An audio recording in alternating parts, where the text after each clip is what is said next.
Ako sa ngayon. Hoy, malabo mangyari na sinasabi mo yan. Hindi nga. Hindi mo matitiis yan. Siyempre. Patatagalin ko naman ng 2 buwan. Grabe ka naman. Ha? Kung sa ganyang bagay lang, pwede naman ako magbayad ng halagang 1,000, 1,500. Ang ginagawa ng Avenida, recto. At saka si engineer may club yung tatay niya eh.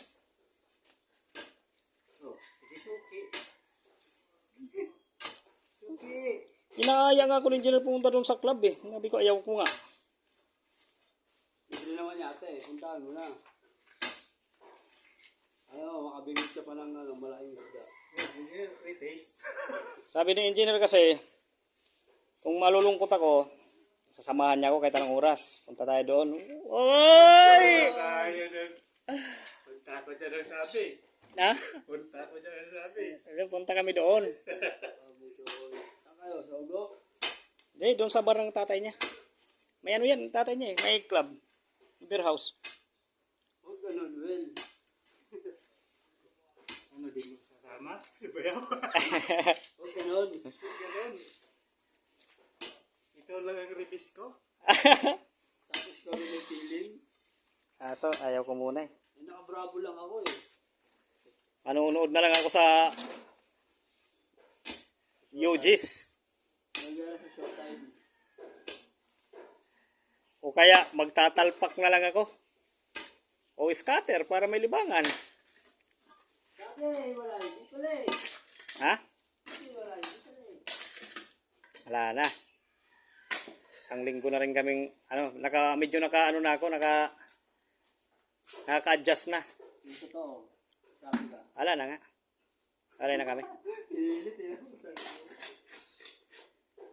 Kahit pa paano, nakakapag-adjust na ako. Ang tagal naman ng 1 buwan, hindi naman ako kagaya sa ibang tao. Inaabot ang taon, masyado ka namang martir. Tayong mga lalaki, hindi tayo dapat nagpapa-apekto masyado. Ikaw ba? Nung hiniwalayan ka? Atang na ako papapekto. Never mind.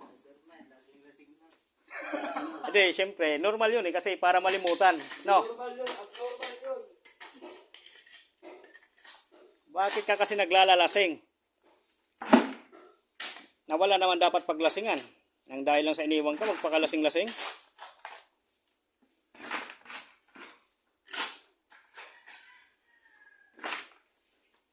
Hindi mo naman maiisip ang asawa eh. Ang maiisip mo dyan yung anak mo.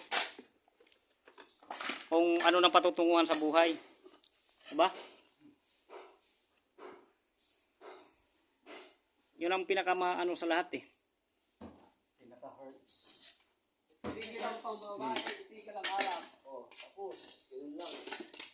Yung inaano ko lang naman dyan, hindi naman, yung asawa madali palitan. Pero yung anak, hindi mo na mapapalitan ng ganyan eh. Maraming ano dyan. Oo. Ayaw no, Will. O, ang babae madali magpalit. Pero nababanggit ka rin. Di maiwasan kasi may pinagdaanan kayo eh. Pero ang ano talaga, yung anak nyo talaga yung pinaka-worst dyan. Kasi Paglaban mo. ang mahirap kasi doon kung sa paglaki ng bata, ano na mangyayari. Ulo ka na naman kay Wilmar. Hindi, kung mapupukusan ba ng susunod na mga magulang, yung pagpapaaral, hindi katulad sa ikaw talaga magulang, kaya mo igapang kahit papano. Diba? Salamat lang naman nakasawa si Chalo. Binubugbog mo. Uy! Pag mangyari yun na malaman lamang kung binubugbog yung anak ko, magtago na sila sa bulsa ng balat nila, kung may bulsa man ang balat nila. Kaya babalatan ko rin sila. Hindi na naisip ko nun eh. Ha? Ano kaya, hindi ko binigay. Oo. Pag-asawa na, yan, sa anak ko. Oo, lalo't makulit. Wag kung mababalitaan na sasaktan yung anak ko kay Nayaw. Nakapag-asawa yung asawa na taas yung anak niya binubugbog. Sino? Kung nakapag-asawa mo ulit ba? Ha? Hindi pwede yun. makita. Hindi pwede. Kung di pa nila nakita yung World War 3, Baka makita nila yung World War 5, no? Lahat ng trabahador ko, babayaran ko tig 1,000, bugbugin lang eh. Kahit tig isang sapak lang eh. Makasapak sila eh. 1,000 bawat sapak. Hindi yun yung hindi.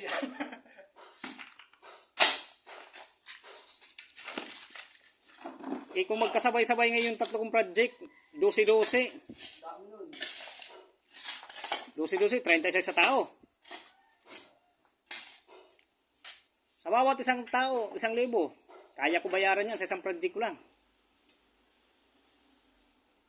Pag sasaktan ni Wilmar, anak ko, pababalatan ko siya ng buhay.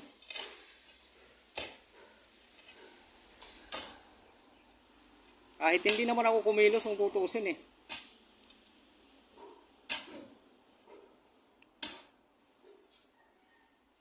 Bayad ang araw nyo ngayon, puntahan natin.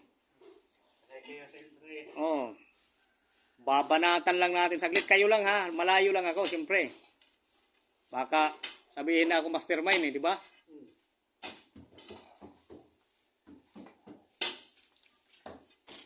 Bayad ng araw, may tigi 1,000 pang cash. Hindi talaga tihindihan. Isa pang bonus. No? Bonus pa. Iyahayain ko. Tapos sabay sakay sa L3. Hindi naman nila malalaman kung saan nagpunta. Di ba? Mga sinong tao. Sakay mo sa ito.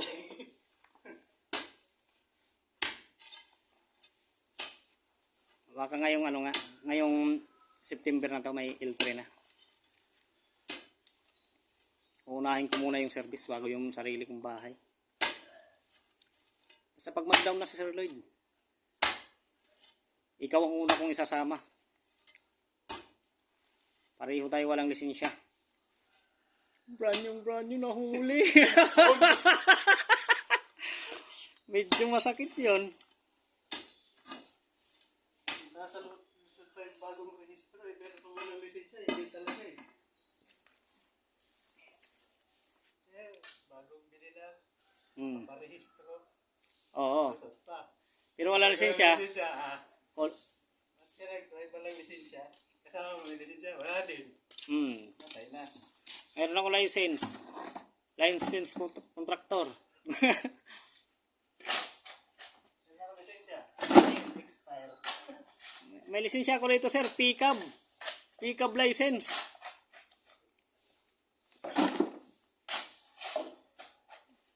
Yan ang inaano ko. Siguro naiisip nila yan. Ano, ng ano ko, ex ko. Baka habang buhay lang akong ganito, maghihirap. No? Maghahanap na ako ng medyo, ano,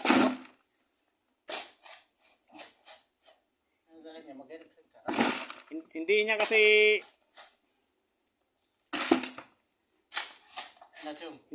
hindi man lang siya nakapag-antay kahit ilang buwan. Pero okay na rin yun. Na ganong, may mga ganong senaryo na nangyari.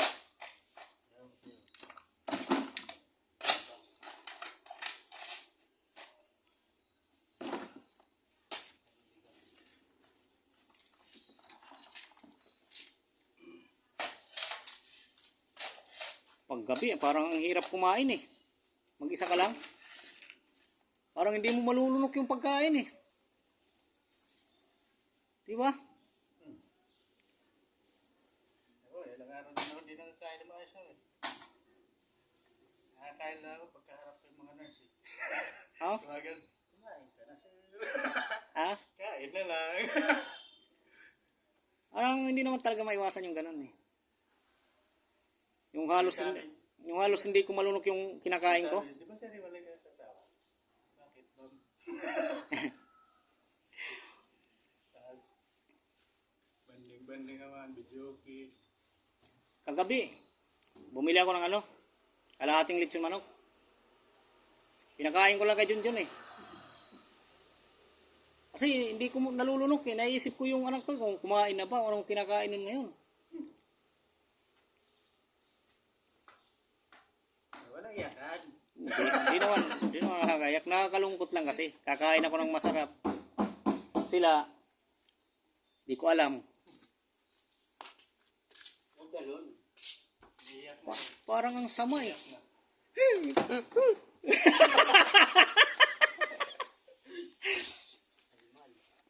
Parang napagtatanto ko, parang sama-sama kong tatay eh. Akalain mo, para na akong si Israel nun.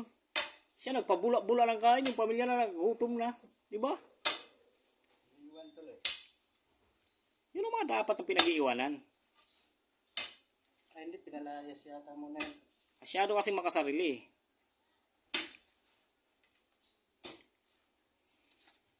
Dapat, kung anong kakainin mo, kainin din ng pamilya mo.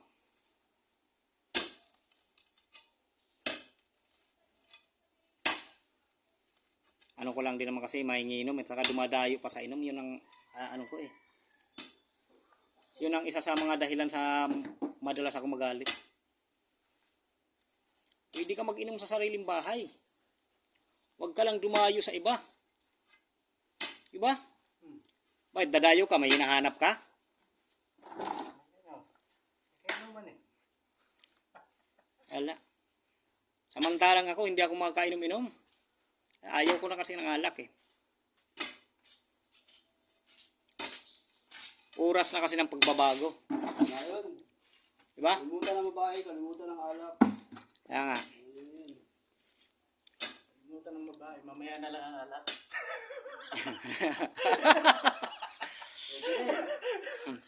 Mamaya na lang kasi. Mamaya kasi sabat eh. Mukhang hindi talaga eh. Hindi yung agad. May time kasi na hindi ko parang ayaw ko usamoy ng alak eh. Yung Siyempre, hindi ka mag-aalasin kung ano. Kung may problema, kung sila yung sobrang. ang problema kasi pag sinabayan ko pa to ng alak,